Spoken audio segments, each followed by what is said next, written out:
நான் வந்து ஒரு 7 நாள் 8 நாளைக்கு ஒரு வாட்டி இந்த முடி ட்ரிம் பண்ண போவேன். 2வது வந்து மீசை ட்ரிம் பண்ணுவேன். நான் ஷேவ் நான் தான் பண்ணுவேன். ஒரு ஆல்மோஸ்ட் 1.5 நாளுக்கு ஒரு வாட்டி ஷேவ் பண்ணுவேன். போன வாரம் இந்த குற்றாலத்தில் வந்து ஒருத்தர் வந்து சின்ன பையன் பண்ணேன். இந்த இடம் வந்து பிளேடு பட்டு ரத்தம் பயங்கரமாக வந்தது.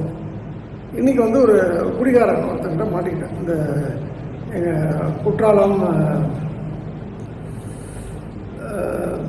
சொல்கிறது திருநெல்வேலி போகிற ஜங்ஷனில், அதாவது ஒரு கடை இருக்குது, ஒரு பெட்ரோல் பங்க் பக்கத்தில். நான் தூங்கிட்டு இருந்தான்.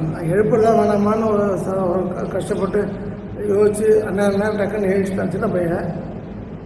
ஃபஸ்ட்டு வந்து கிட்ட வந்தோடனே ஸ்மெல்லு, நம்மளும் முன்னாள் குடிக்காரனாலும் தெரியல, என்ன தெரியவா தண்ணி அடித்து வேலை பார்க்குறேன்ட்டு. அதுக்கப்புறம் வந்து ஏதோ பண்ணால் வந்து அவனுக்கு வரல, கை வரல.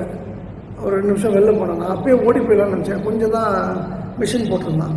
ஆனால் சரி அவனை எழுப்பிட்டான். அந்த பாவத்துக்காக நம்ம அவனுக்கு எதாவது வந்தது கொடுத்துட்டு போவோம், ஸோ பல்ல கடிச்சிட்டு இருக்கோன்னு சொல்லும்போது மீசெல்லாம் பண்ணும்போது அவன் நல்லா தெரியுது. நான்வெஜ் சாப்பிட்டு கையை கூட சரியாக கவலை.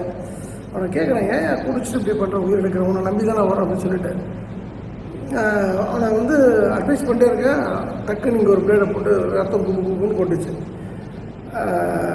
இதில் விஷயம் என்னென்னா, இது போல் குடிகாரர்கள் வந்து ஏதாவது ஒரு வேலையை செய்கிறாங்க நமக்காக வேணால் அவர்களை எந்த சூழ்நிலை அனுமதிக்காது. உங்களுக்கு வீடு கட்டும்போது தண்ணி அடித்து வேலை பார்க்கலாம்.